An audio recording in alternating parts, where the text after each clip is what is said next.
Yo guys, what's up? It's WarSpirit. Got something completely different for you today for my channel. This is Age of Mythology, the best real-time strategy game of all time.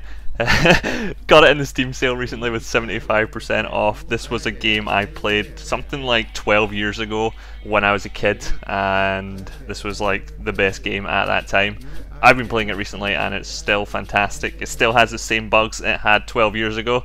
This is a remade version of it. It's called the Extended Edition. It's on Steam and it's pretty awesome. Definitely not worth the full price, but with the 75% deal that I got it in, definitely worth it then. There's actually about 3,000 active users playing it right now, which is pretty awesome.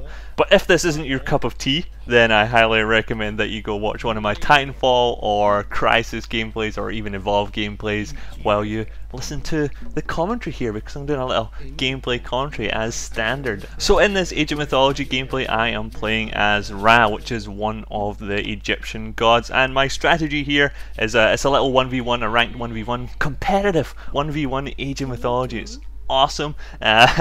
So my strategy here is basically to build up my economy and my technology really quickly to like one of the second highest stage in the game, and then basically build up the strong units that I get with that age of technology and attack my opponent and hopefully wipe him out. And obviously I win this game, otherwise I wouldn't be uploading it.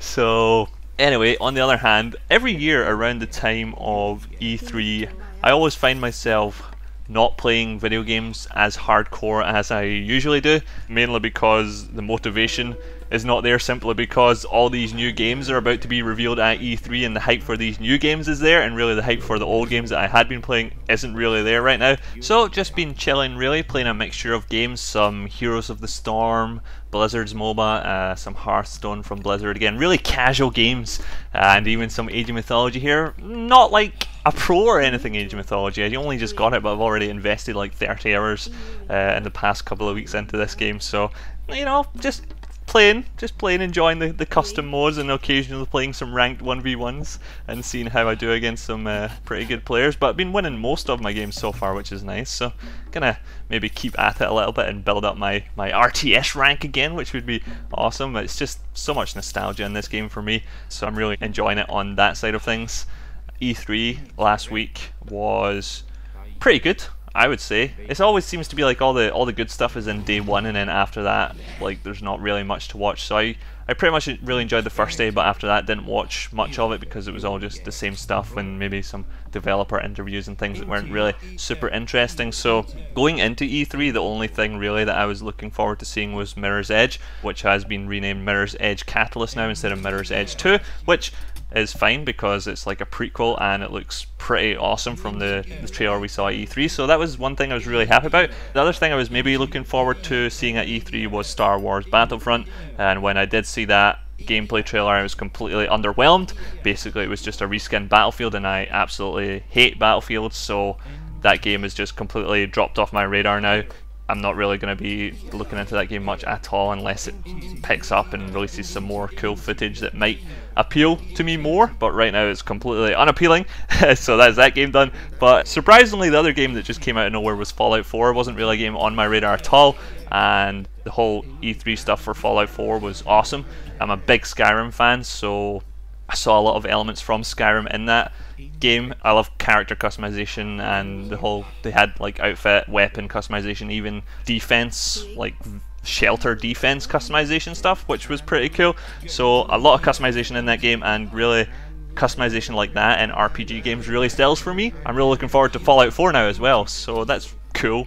It did seem that a lot of the games that were coming out in November, and Fallout 4 is one of the games coming out in November, so chances are out of all those games that are coming then, Fallout 4 is going to be the one that I will be playing, so you can expect a sexy character customization Fallout 4 edition on my channel around about that game's release, because that's what I do with these RPG games, is make sexy characters and then play with them. Well, okay, moving on. So like Star Wars Battlefront is also coming out in November, Call of Duty Black Ops 3 is coming out in November. Call of Duty Black Ops 3 is basically Pilotfall, but bad. It's Call of Duty with wall running, and really slow wall running, although they do have aim down sight wall running, which is one thing Titanfall didn't have, which was very annoying in Titanfall when you would right click and accidentally stab your knife into a wall and then suddenly lose all your momentum. So Call of Duty has one-upped Titanfall in that regard, but apart from that it's still Call of Duty and it's still the same rehashed thing every single year, which I am not interested in, unfortunately. So in regards to FPS games, Mirror's Edge is sort of FPS, not shooter though. They took out all the guns, woohoo, because the gunplay was kind of bad in that game anyway. But unfortunately that means there's not going to be a multiplayer Mirror's Edge first-person shooter 6v6 style game, which would have been sick, but that's gone. Dreams crushed. But that's not coming out till March anyway, so that'll be another game that I'm looking forward to next year. That'll be awesome, maybe doing some speedrun uploads for YouTube. FPS wise, we are building the hype for Overwatch. Didn't really see much Overwatch at E3. In fact, didn't see any Overwatch at E3, but Blizzard has been uploading these little teaser trailers recently to YouTube, which have been awesome. So that is pretty much the next first-person shooter that I am looking to get serious business in, and we have no idea when that is coming out.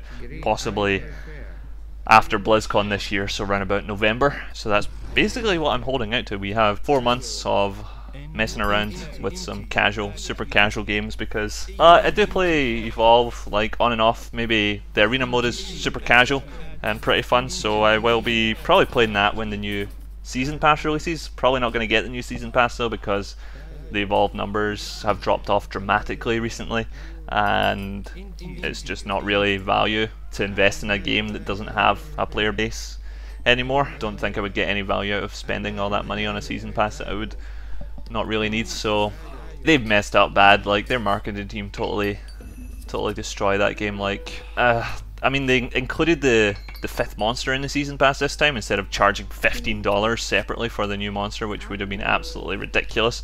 But they could have just said, okay, hey, 2nd season pass is free, guys, and we're done with this game, moving on, because they should just finish and wrap this game up already, because they're just constantly tweaking the balance still and like just changing things. And honestly, I don't think constant balance tweaks for games like that are a good thing, because people get into like strategies and mindsets and things, and then all of a sudden things are changed and like there's no room to develop. You have to basically play the way the developers balance the game, which means when something gets nerfed you stop using it, when something gets buffed you start using it, and there's no way to work on your own things. It's whatever has been the most powerful is what people use. There's no way to develop things yourself, and there's just way too much balance and too much imbalances throughout the game's lifetime that has completely messed it up, in my opinion. So messed up its chances completely. I think they should just be done with the game and move on to something else. Back to E3, because there's some other things there that were pretty cool. The whole virtual reality thing at E3 turned out to be pretty good. Apparently that's where all Crytek's money and time has been going with their recently announced Robinson the Journey, it's called. That's all we know. We saw a cool intense graphical screenshot from Crytek. That's their first dive into really virtual reality stuff. Trust Crytek diving straight in on that, trying to push the limits of the latest technology as usual. So all the best, Crytek, with that. But is it something that would be played by Crysis fans? Probably not. Where's Crysis 4? Not here yet. God damn. Will we ever get a virtual reality Crysis 4? Wow. Okay. Cool. I really like the whole Microsoft HoloLens thing. I think that's probably one of the coolest things they showed at E3. It was the whole trailer thing was very impressive for it that they showed, with a fancy camera that could show off the lens and show the whole 3D Minecraft thing, although people have been saying after it that you do have a very small field of view with the lens.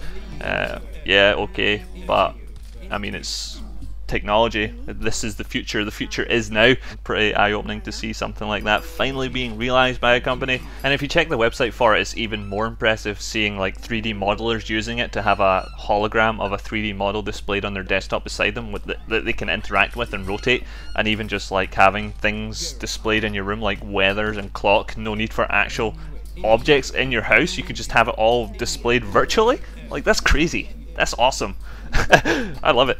The other huge thing that Microsoft were talking about was Windows 10 exclusive games, which I guess has a positive in that these games probably wouldn't have been coming to PC unless they were Windows 10 exclusives. They would have ended up just being Xbox exclusive, so now the whole sort of Microsoft Windows 10 is a bit closer to the whole Xbox thing, is allowing them to bring out these games alongside Xbox games, which is nice. But it also means that everyone that is a PC gamer who wants to be playing these games is forced to upgrade to Windows 10, and yes, Windows 10 is going to be a free upgrade for the first year, so that's okay, I guess. We just have to hope that Windows 10 is a good platform, and probably there's going to be a lot of incompatibilities with older games running on Windows 10 and older software.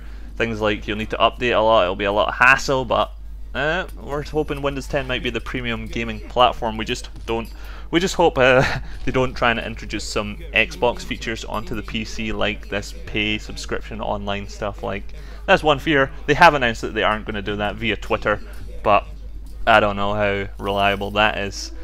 Obviously that sort of stuff can change very quickly. But hey, thanks for watching, guys. I hope you enjoyed this little gameplay commentary, my thoughts on E3, hype, hype, hype. And if you watched the Age of Mythology gameplay in the background, I hope you enjoyed it. I'm going to try and get better at it. Thanks, guys, and see you in my next video. Bye bye.